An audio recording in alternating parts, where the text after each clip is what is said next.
Olá, você está no canal Um Conto por um Ponto. Eu te convido a curtir, a comentar, a compartilhar e se inscrever no nosso canal. Em casa, minha mãe sempre fez uma grande diferença entre o meu irmão e eu. O amor da vida dela era o Zé Carlos. Tudo era para ele e por ele.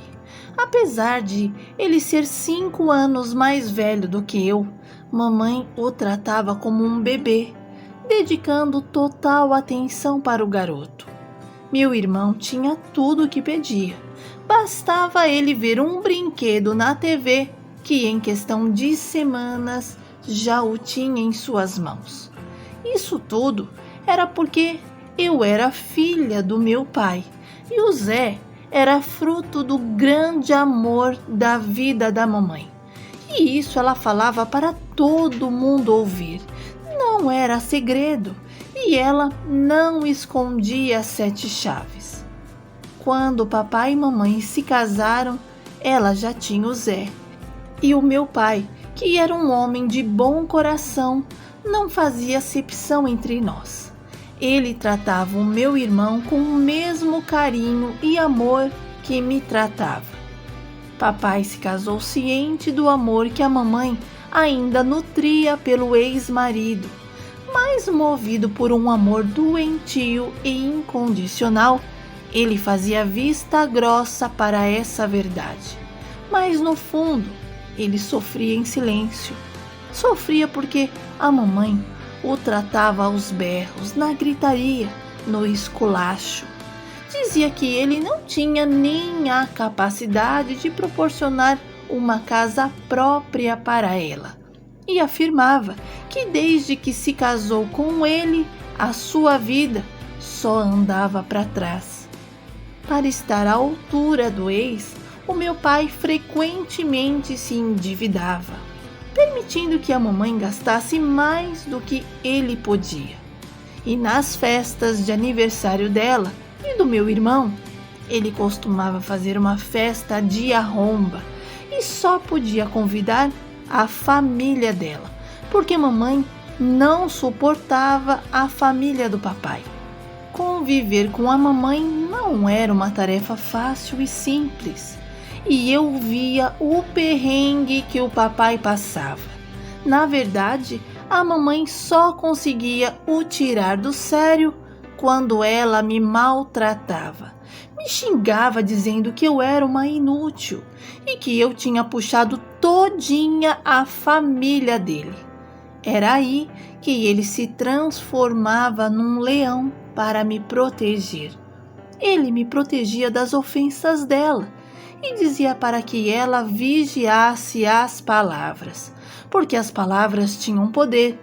E na raiva, a mamãe gritava para toda a vizinhança ouvir: "Eu estou ficando doida com vocês."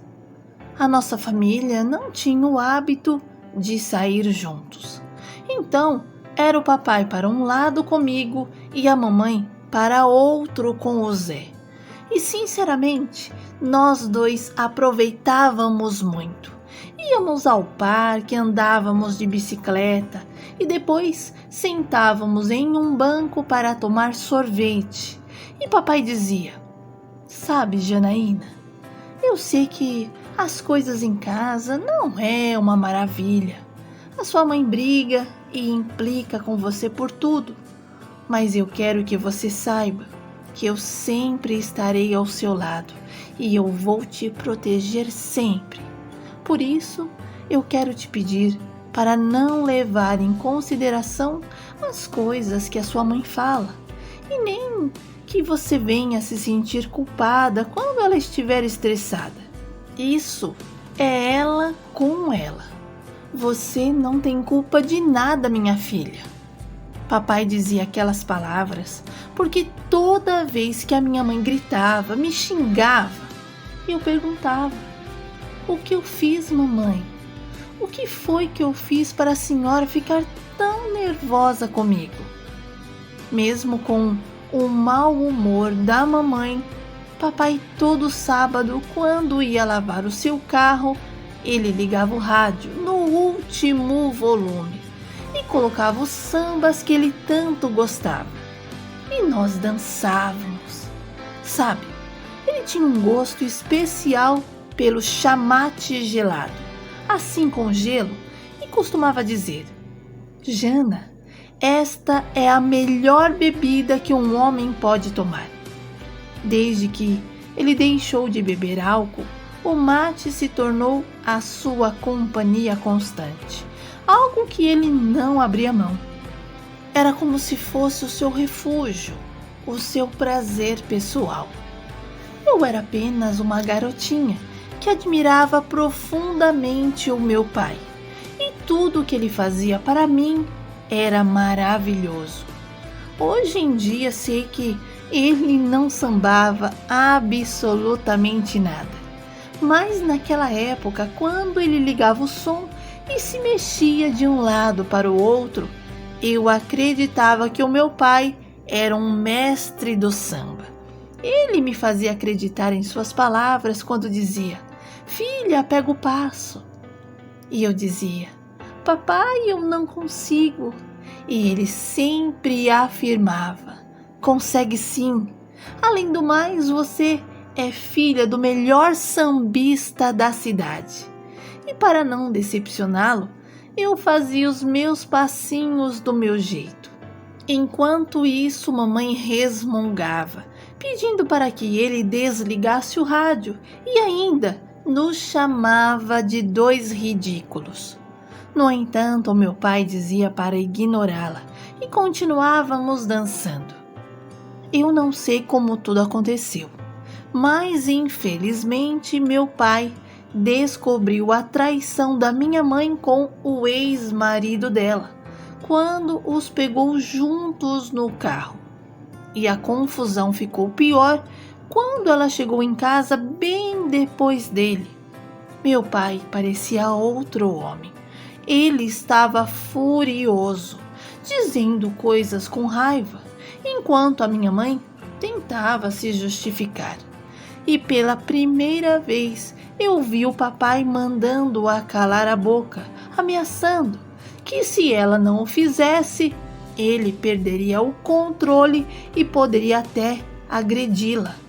O clima em casa ficou tão péssimo que o meu pai não aguentou e decidiu pedir a separação. E quando partiu, mencionou que recorreria ao sistema judiciário para informar o divórcio e discutir a minha guarda. Mamãe virou uma fera e falou que eu só sairia de casa por cima do cadáver dela. E papai respondeu: Pois vamos ver. A filha é tão minha quanto sua. E se colocar na balança, eu a amo muito mais do que você. Porque você, Eunildes, nunca foi mãe dela, só pariu. Depois que o meu pai fechou a porta, mamãe pegou a cinta e me bateu, como se eu fosse a culpada por tudo que estava acontecendo. Meu pai lutou para ficar comigo, mas infelizmente ele foi morto num assalto na minha frente. Estávamos voltando para casa depois de um gostoso domingo juntos, quando o papai parou o carro no farol. Com muita empolgação, meu pai me contou que no próximo mês ele iria me levar para a praia, porque estaria de férias. E como eu amava o mar, ele queria me agradar, e eu o abracei e falei que o amava. Meu pai me deu um beijo na testa e afirmou que também me amava. De repente, a nossa alegria se transformou num pesadelo, quando dois homens se aproximaram do nosso carro, anunciando um assalto. Com medo pelo o que poderia acontecer comigo, meu pai prontamente entregou a carteira e o talão de cheques que estavam à vista. tudo isso na esperança de nos proteger. Mas eles queriam mais e pediram para sairmos do carro. Papai, com uma tranquilidade impressionante, me pediu para ficar calma e disse: "Filha, abre a porta e sai por aí, e eu vou sair por aqui." Sem entender direito o que estava acontecendo, eu obedeci. Papai e eu estávamos fora do carro quando ele lembrou da minha mochila e abriu a porta para pegá-la. Mas o bandido interpretou erradamente os seus movimentos, acreditando que ele estava com a intenção de alcançar uma arma, e sem qualquer piedade, ele disparou cruelmente contra o meu pai. E quando eu vi o meu papai amado, cair no chão, eu gritei bem alto. Os bandidos fugiram a todo vapor com o carro, e eu vi quando as pessoas pararam para nos socorrer. Mas já era tarde, e a vida do meu pai foi interrompida sem misericórdia pelos criminosos. Depois do meu berro, eu entrei em choque e, incapaz de compreender a tragédia que havia acabado de acontecer ali, bem diante dos meus olhos. E quando a minha mãe apareceu, eu falei em soluços: "Eu quero meu papai de volta." Mas o meu pai não voltou. Eu precisei aprender a viver sem ele e a me defender das agressões da minha mãe. A morte do meu pai desencadeou um ressentimento tão profundo nela que resultou em beliscões, agressões físicas e palavras ofensivas direcionadas a mim. E eu vivia mais sob punição do que fora dela. Foi muito difícil e eu precisei encontrar forças para seguir em frente. Minha mãe costumava me vestir muito mal, escolhendo vestidos horrorosos e sapatos maiores ou até menores do que o tamanho dos meus pés. Sofri um bocado na mão dela, enquanto que o Zé Carlos era paparicado. E com 9 anos, eu fui colocada para cuidar dos afazeres da casa e me tornei empregada dela e do seu filho. Durante um bom tempo, desejei que ela não fosse a minha mãe e que a verdadeira iria aparecer na minha porta e me resgatar daquele circo de horror. E uma vez eu criei coragem e perguntei: "Eunildes, você tem certeza que é a minha mãe?" E a resposta foi tão rápida que eu precisei pedir para ela repetir. E a sua resposta foi arrogante e cruel: "Não queria ser, mas infelizmente sou. Pena para mim, pena para você, querida." E aos 14 anos, a minha mãe me levou para obter a carteira profissional e conseguiu um emprego para mim em uma loja do bairro, perto da nossa casa. No entanto, sempre que eu recebia o meu salário, ela tomava, usando parte para comprar comida dentro de casa e entregando o restante ao meu irmão, para que ele pudesse sair com as garotas. E eu não podia falar absolutamente nada. Eu precisava sair daquela casa, mas para isso eu tinha que conseguir um outro emprego. Mas para minha infelicidade, eu não consegui nada e trabalhei 5 anos nessa loja e me tornei gerente. Como o conflito era muito grande com a minha mãe e o meu irmão, eu resolvi me mudar para um apartamento E a minha mãe não gostou. Disse que eu era ingrata, igualzinho ao meu pai e à família dele. Mas eu não liguei. Peguei as minhas coisas e me mudei para a minha nova casa.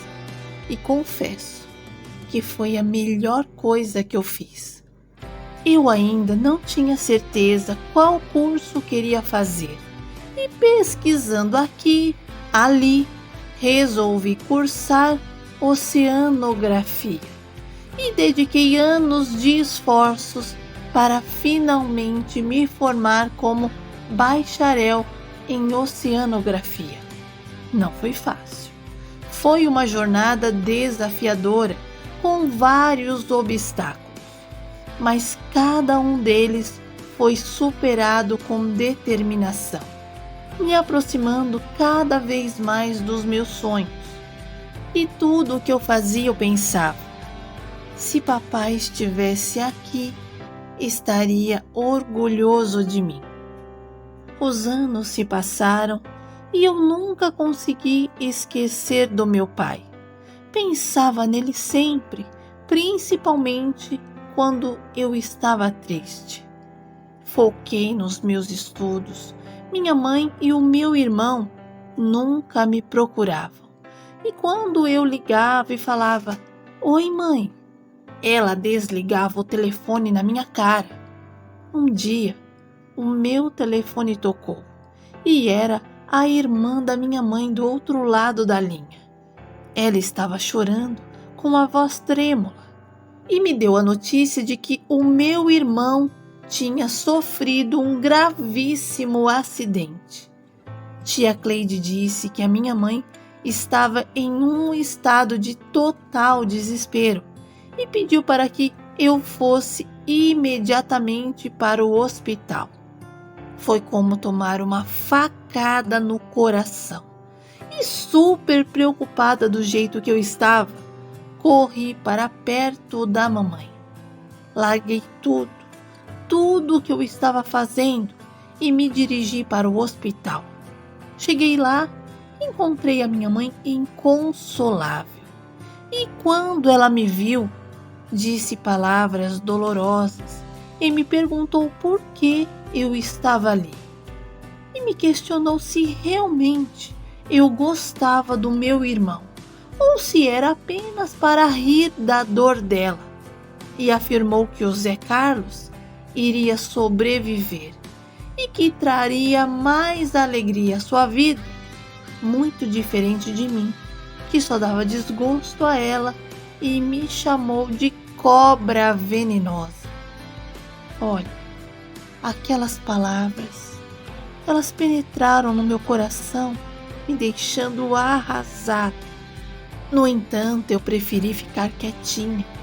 Afinal, era um momento delicado e cheio de tensão. E independente de qualquer coisa, eu estava preocupada com Zé. Me sentei em uma cadeira e fiquei aguardando a chegada do médico para nos informar sobre a condição do meu irmão. E para nossa imensa alegria, graças a Deus, o Zé escapou por um triz. E naquele momento, percebi que o coração da minha mãe só tinha espaço para o meu irmão. E por isso, peguei a minha bolsa em silêncio e fui embora.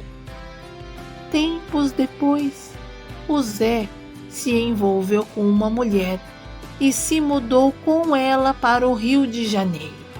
E não ligava. Não entrava em contato mais com a mamãe, nem para saber como ela estava.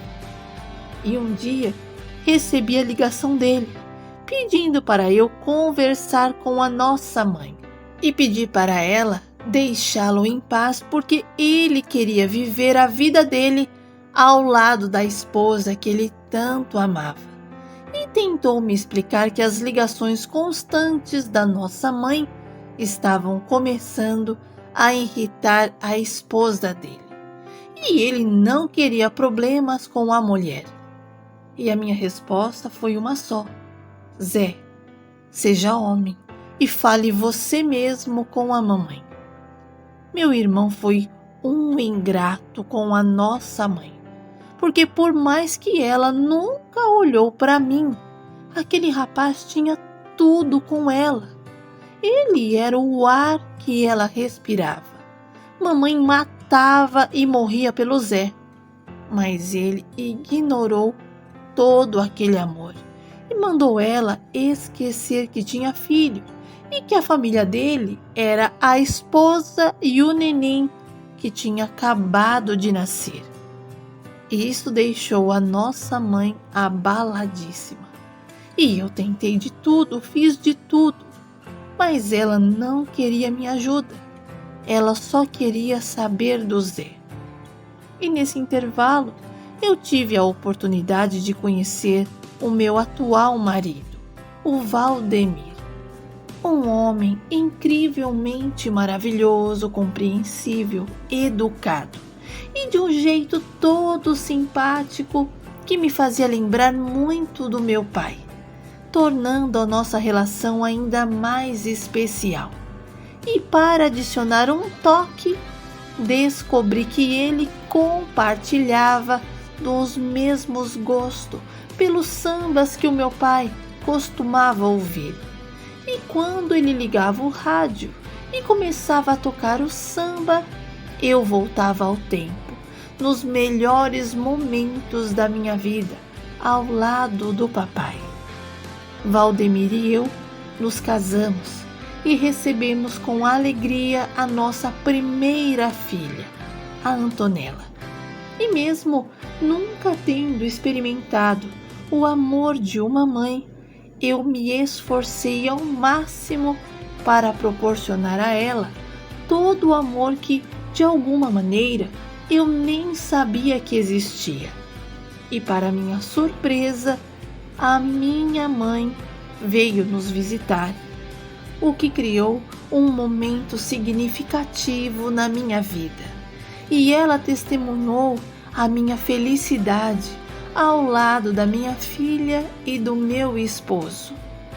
Aquela visita foi uma cura para nós. Mamãe, ao me ver transbordando de amor pela minha filha, reconheceu seus erros em relação a mim e tomou a iniciativa de pedir uma chance para recuperar o tempo perdido. E eu nem soube o que dizer, porque foi um momento onde houve muita emoção. Assim, a minha mãe derramando lágrimas, e pela primeira vez ela me abraçou. E eu confesso que eu fiquei surpresa, porque ao longo da minha vida ela nunca tinha me abraçado e muitas vezes nem olhado para mim. E eu não sei se foi porque eu tinha acabado de ganhar a Antonella, que eu não aguentei e chorei. E aproveitei aquele abraço para me jogar em seu colo e encontrar coragem para dizer o que estava sentindo. E afirmei que eu havia esperado a minha vida toda por aquele momento. Apesar das cicatrizes do passado, eu tinha a esperança de construir uma conexão mais profunda entre nós. E aos poucos fomos construindo. Mamãe passou a frequentar mais a minha casa e me ajudar a cuidar das crianças. E quando ela ficou com a idade mais avançada, veio morar comigo. Além da Antonella, tivemos também o Nino e a Patrícia. Mamãe faleceu aos 81 anos de idade e o meu irmão não apareceu para se despedir. Mas poucos dias antes da sua morte, ela dormia e acordava me pedindo perdão por tudo o que não fez por mim.